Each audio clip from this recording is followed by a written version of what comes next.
What's up? Another video on kind of like a part preference.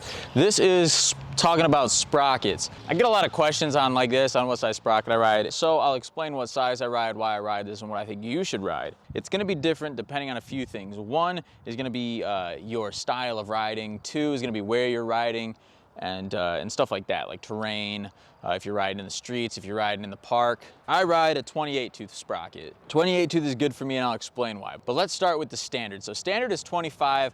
I would say 95% of your stock BMX bikes come with a 25/9, and that's pretty standard. And all of these that I'm gonna talk about are gonna be based on a 9-tooth driver, since that's just standard in the BMX industry. The way that the sprockets work and the way the teeth work is the more teeth on the front sprocket that you add, the faster you'll go, the higher your top speed will be. The smaller the front sprocket, the slower your top speed will be, but you'll get there faster. You'll have more torque. For example, with a 25 tooth sprocket, you'll pedal really fast, you'll accelerate really fast, but your top speed won't be as fast as like a 28 tooth sprocket like I have.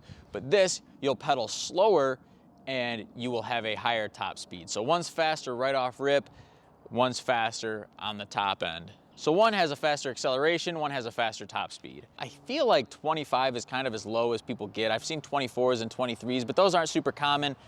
Maybe in like flatland or something where they need to get speed real quick. But 25 is nice for street riding. If you have a short run up that you need a quick crank in, that's gonna get you up to that speed a little bit faster.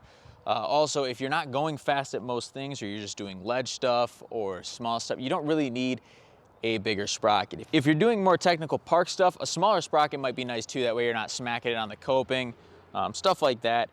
I ride the 28 because I ride a little bit more park, so a 28 tooth or a larger sprocket will give you a little more speed between jumps. So if you're jumping and then have to take a crank in between your ramp, that'll give you more speed there. Whereas a 25 tooth, you might have already maxed out your speed and that crank isn't gonna do anything for you. You'll see people with like maybe 30 or 31 tooth sprockets, and typically those people are going really fast, and those cranks in the middle get you a lot more speed than a 28 tooth or a 25 tooth would. If you're riding just casual street, you're not really pedaling fast at anything, you're not charging hard and hitting big gaps, and you're just like maybe doing some small run-ups to some rails, a smaller sprocket will probably be best for you, like a 25 tooth. If you kind of do a little bit of both, you do some light street stuff and some park stuff, 28 tooth like I have is kind of right in the middle between those two. It's kind of become almost as standard as the 25 tooths as far as like when people upgrade to them. A lot of people go with the 28s. Just gives you a little bit more top end speed. And then going with a 30 tooth, if you are somebody that just likes to go fast, if you're ripping dirt. So a lot of trail guys will ride 30 or 31 tooth sprockets just because they're not getting in the way of anything. They're not gonna be in the way of like a crooked grind on a rail or getting in the way of like dropping in on a quarter. So they don't need a sprocket as small. Also, if they need a little more speed for the next jump, that 30 tooth is gonna give them a lot more speed in between the jumps than a 28 or a 25. That's my opinion. If you like to do everything like I do, that's why I run the 28 tooth sprocket. I'll never go to a 25 tooth because I'll lose my top speed, and I probably won't ever go faster because I'll lose my low end speed. So I think 28 is a perfect in between. I think it's perfect for your all around rider. Yeah, so that's my opinion.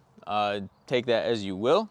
Hopefully this video helped you out. Hopefully you kind of have a better idea of what size sprocket you want to run. And yeah, thanks for watching. Comment if you have any other video suggestions for me to make. I can do more size stuff like this, more reviews on my bike parts, or I can just do more session videos or more how-to trick videos. So comment any video suggestions that you have, like this video if this was helpful, and subscribe so you don't miss out on future content. Thank you so much for watching. Go follow Hager Clothing on Instagram. We're gonna drop some stuff real soon.